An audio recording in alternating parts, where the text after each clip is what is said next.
Thanks for joining me, everybody on Zoom and YouTube. By all means, drop something in the chat if you want to make a comment. Happy to let you open the mic up. Just drop me a note in the chat, and then we can set that up.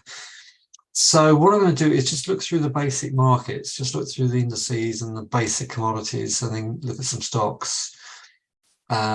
We've got US GDP this week, and we've got US jobs next week. Okay, so rates are on hold, and the overall effect of that, well, the overall problem at the moment is the strength in the dollar. So the strength in the dollar is capping the ability of the gold to get going. I think the gold could come and touch 1910 this week. We had a break up here on the 15th of September. So I'm looking to, I'm actually buying dips here at the moment, but I am thinking I may have to take some heat or potentially even get stopped out. But I think 1910 is the main area I think this could need to go to before this gets going, before we break through this resistance, this trend line, and get going.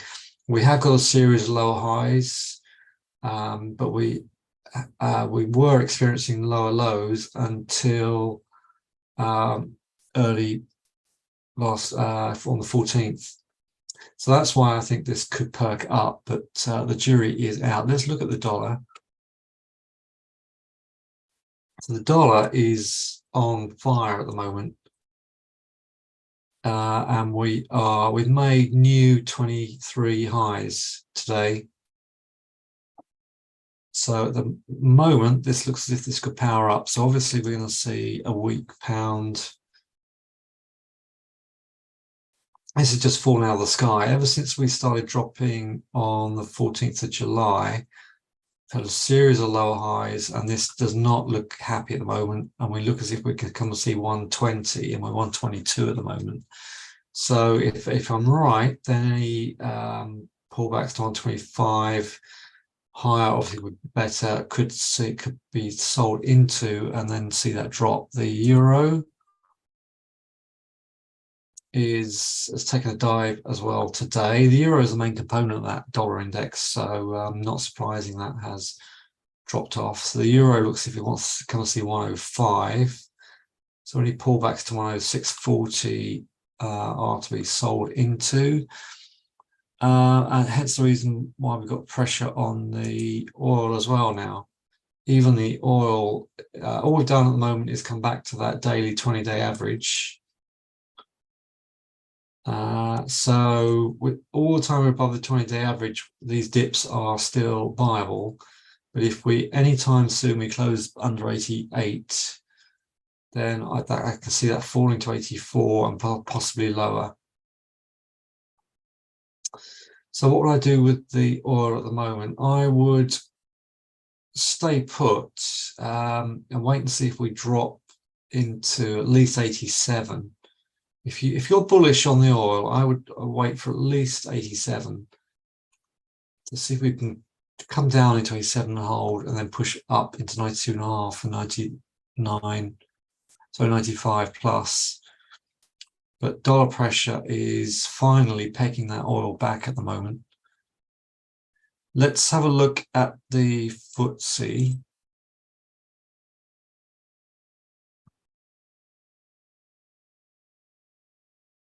So FTSE is a little bit like the oil, been very resilient, unlike the US indices. This is amazing resilience. So we touched the daily 8 today. It's 75.70. I still think this is. I'm bearish. This I don't. I think the weak pound is holding this up. A lot of FTSE 100 companies trade in the dollar, so the strong dollar benefits them. I'm still looking to get short at 77.20.25 if I can see that. Let's look at the Dow. Dow's having a good day. This dip into 775 so far being bought. This is the bottom of this expansive triangle. So as we come in towards GDP, that looks good. So if we sit up here today, any pullbacks into 900 look as if that's viable. So watch out for how we closed today. And looking at, let's have a quick look at natural gas.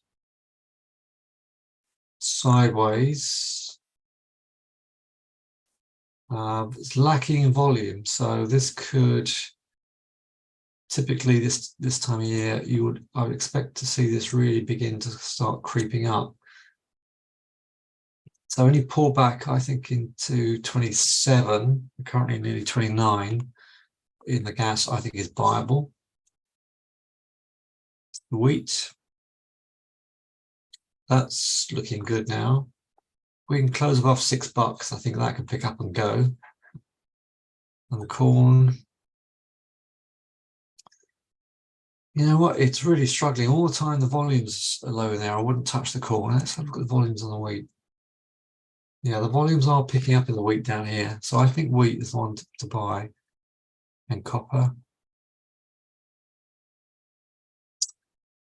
Keep a very close eye on copper because this is a very interesting area. Dollar strength against pegging back. So no reason to buy that at the moment. No buy signals on this commodity. So watch out. Any stocks you want to look at? I'm going to look at going across the UK stocks now. Barclays. I can't help thinking that needs to be pulled back to 150. Lloyds had a good week last week. Any push down into 43, 50, 44, I think is viable. Because if we can come back and attack that 46, I think we can break through and go back to 50 plus. So I like these two on pullbacks. Prudential. No, I was hoping Prudential was going to pick up last week and it's not. Very, very crucial level on the Pru, so keep an eye on that one. ELG, no, it looks lower. Right, moving across to retail. So look at how retail's doing. Let's look at Primark sitting up. ASOS. Now, I think ASOS is beginning to look very interesting now. That's right in that trend line on volume. ASOS to me, it looks as if that could pick up.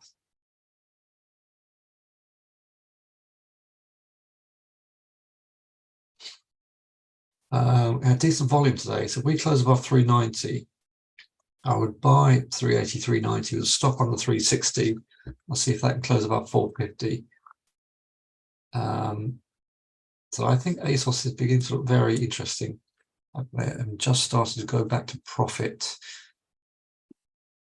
So I'm not going to spend much more time on this now. So let's have a look at basic materials. Gem Diamonds is not doing it.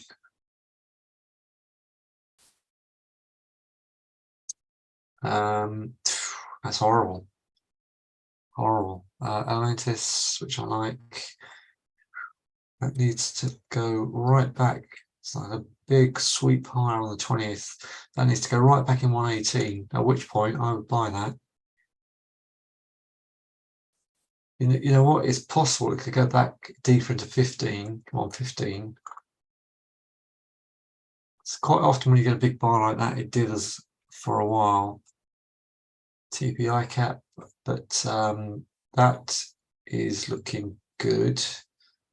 I think this is viable. We've broken out, it's coming back into the breakout area.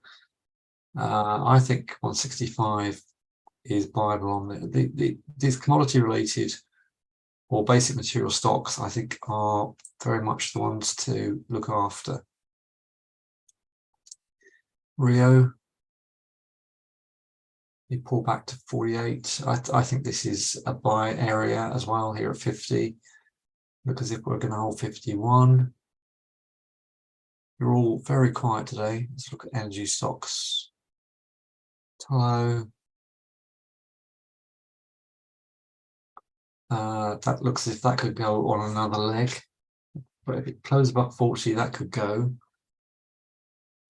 Pullback could be about 34, 35. BP settled down after that disruption on its chair. Was it its CEO? Maybe not its chair, CEO. Right, let's look at miners, and I'm going to go. Do you want me to look at any stocks? I do like these miners. I think this one is, you get a chance to buy 15 on PAF. I think that's a buy. Griffin. No. Hochschild. I think this 85, 86 could be holding on Hochschild. Or 88. If you see 85, 86, I think that's the buy area. Sylvania. Looks okay. Needs a deeper pullback though. 70, 72. Right. Anything you want me to look at? I've nipped through this very quickly. So look at GSK. That's storming off. Bristol Myers Squibb. That is very interesting. I'm going to keep it. I would love to buy this one again. That closes above 60. I'm going to try and buy 59 on Bristol Myers Squibb. When I was a huge run in December 21, peaked December 22. I think this is getting ready to, I think that's building. Right, okay. Thanks for your company, AstraZeneca. That was good to pull back as well. So I think the banks are okay. I'd be interested to buy, dip into Barclays at C150. Very much liking the commodity related stocks, particularly the miners, PAF. I am actually in PAF, and I'm going to watch Bristol Myers very closely for a pullback. Brilliant. Let's leave it there. Thanks for your company. If you're not in my Telegram room, drop me a line and I'll introduce you. Otherwise, have a good week, and